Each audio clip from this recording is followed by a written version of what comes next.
when you run a restoration shop, you want to be able to get cool cars to work on. And Gary, your team has been able to get some of the ultimate muscle cars to work on, like this 69 Trans Am behind us. Tell me, how did all this happen?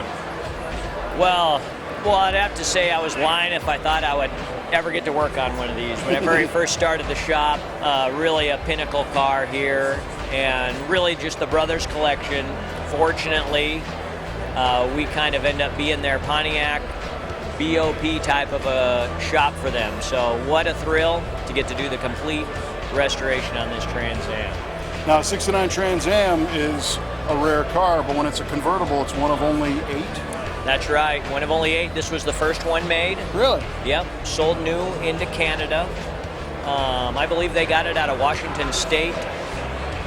It had some options added to it and whatnot, but like always, we put it pretty much back to right how it was made. Mm-hmm. Exactly like the window sticker would show it. Now, I've heard conflicting stories about why there was only 8 of these Trans Am convertibles made. Do we have any insight on that? I really think that, I believe that it's because they were really expensive to buy, and they came late in the year. This one being the first one made, it was made in June of '69. I think it was just a matter of expense, advertising, and 8 people ordered them.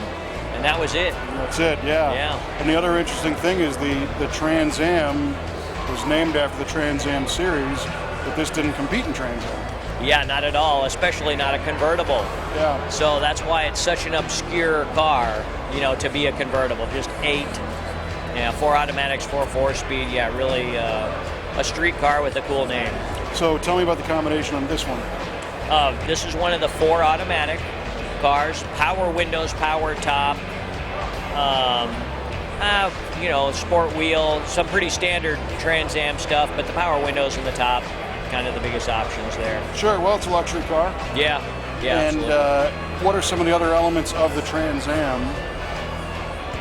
The 7-inch wide wheels on that, rallies or non-rallies. Almost all of them had rally wheels. These cars all had a power steering cooler.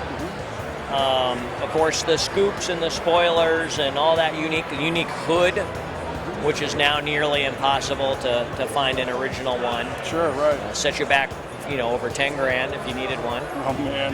Yeah. The hood worth more than all my cars. Absolutely. In addition to this, the cool parts it had, which was nice. It's a number matching car. We've put nearly all new old stock parts on this car. The most notable piece would be the entire exhaust system is almost 100% new old stock. Really? Yeah. Now, was the Trans Am exhaust different from the Firebird 400 exhaust?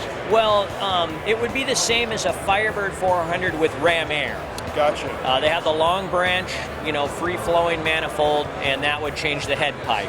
Okay. So the rest of it, the tailpipes would be the same as anything with dual exhaust. And again, you guys never stop amazing me of where you find these NOS parts. Yeah. Well, there's a handful of really good parts suppliers with new old stock parts, and we keep good company. And they're all on speed dial. That's right. Yeah. Well, another thing that I always loved about these cars is the color. Yeah. And a trick a few years ago here at the MuscleCar and Corvette Nationals was the display of 69 Trans Am and Trans Am convertibles, and we noticed that, depending on who restored it, it might have all been a little bit different. Yeah. So you got 2 challenges: 1 to get the right color, and 2 to get the right color right. Yes. Well, the white's pretty easy, but the blue on the stripes is really tough. We were really lucky here with this car. The color is 1967 Pontiac Tyrol blue, and it specifies that right in the assembly manual.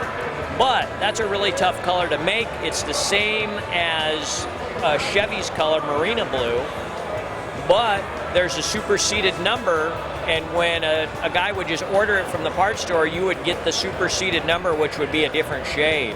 That's why there's so much confusion with that color. Really? There you go. We had the original wing stand, had its paint on it, original paint on the wing stand. And we have a customer back in Colorado that has an original owner 69 Trans Am with some of its paint, the blue. Nice. So I believe we have the absolute right shade of blue here. Nice. And that's a neat piece, being the wing stand, because that was out of the sunlight. Yes, and covered didn't up, fade. it sinks down into the wing.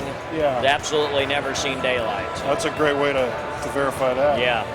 Well, you guys, again, have knocked it out of the park. This car is very, very Thank fresh you. and very clean. They get them so clean. Yeah. It's a challenge. Congrats, buddy. All right, Thank you. thanks a lot.